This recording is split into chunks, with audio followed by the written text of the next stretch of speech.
আমার পরে একজন যুবক নবী হবে যার উম্মত আমার চেয়ে বেশি জান্নাতে যাবে, এটা চিন্তা করে আমি কান্না করছি।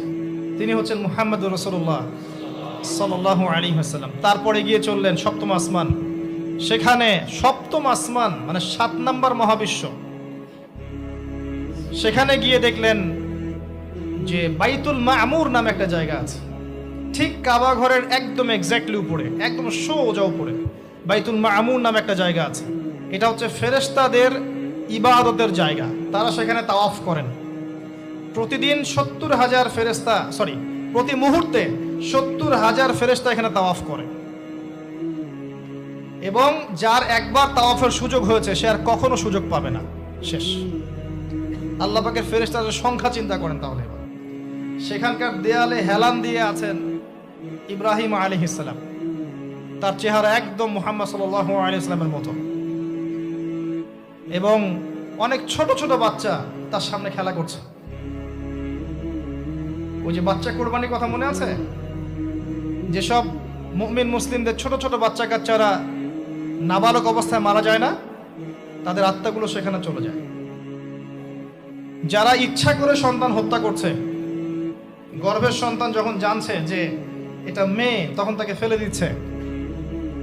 আবার অবৈধ সন্তান যারা অ্যাবর্শন করে নষ্ট করছে, এই যে হত্যাগুলো, এই প্রাণগুলোকে আল্লাহ পাক কিয়ামতের মাঠে জীবন্ত করবেন এবং তাদেরকে দেখিয়ে ওই ব্যক্তিদেরকে চার্জ করা হবে যে কি অপরাধে তাকে হত্যা করা হয়েছে। সতর্ক হয়ে যান। আল্লাহ পাক এটাও বলেছেন, দারিদ্র্যের ভয়ে সন্তানকে হত্যা করো না। এরপরে নবী সাল্লাল্লাহু আলাইহি ওয়াসাল্লামকে আরো সামনে নিয়ে যাওয়া হলো।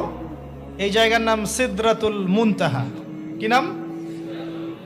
সর্বশেষ জায়গা, যেখানে জিবরাইল আলাইহিস সালামও এর উপরে আর যেতে পারেন না। যদিও বা জিবরাইল আলাইহিস সালাম ফেরেশতাদের সর্দার, তিনিও যেতে পারেন। এই জায়গায় বাহন চেঞ্জ করা হলো। এবার তিনি আরো ঊর্ধ্বে উঠে যাচ্ছেন। নূরের পর্দার কাছাকাছি তাকে নিয়ে যাওয়া হলো, একদম আল্লাহ পাকের কাছাকাছি।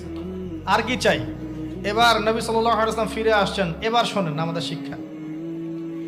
ফিরে আসছেন, আসার আগে তাকে জান্নাত জাহান্নাম দেখানো হয়েছে।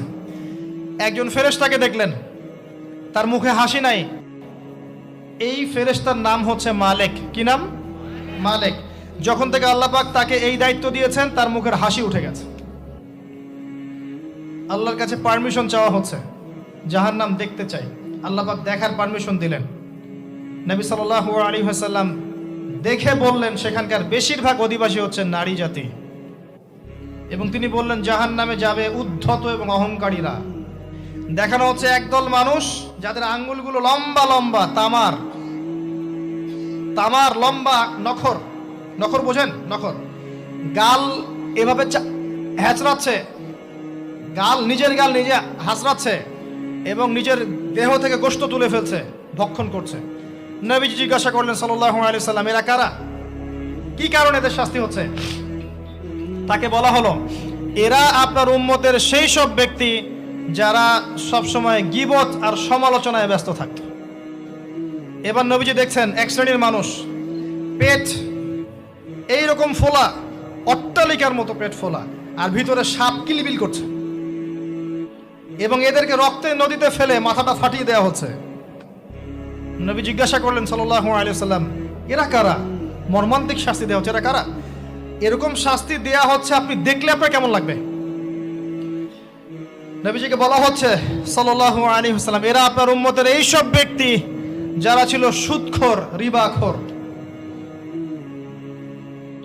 না খেয়ে থাকেন, সুদ খায়েন না। না খেয়ে মারা যান, তাও সুদ খায়েন না। তিনি আসছেন, দেখলেন এক শ্রেণীর মানুষ আগুন, বড় বড় আগুনের দলা, এগুলো মুখে ঢুকাচ্ছে, পিছনের রাস্তা দিয়ে বের হয়ে যাচ্ছে। নাউযুবিল্লাহ পড়ি আমরা। জিজ্ঞেস করা হচ্ছে, কারা এরা? মর্মান্তিক শাস্তি হচ্ছে।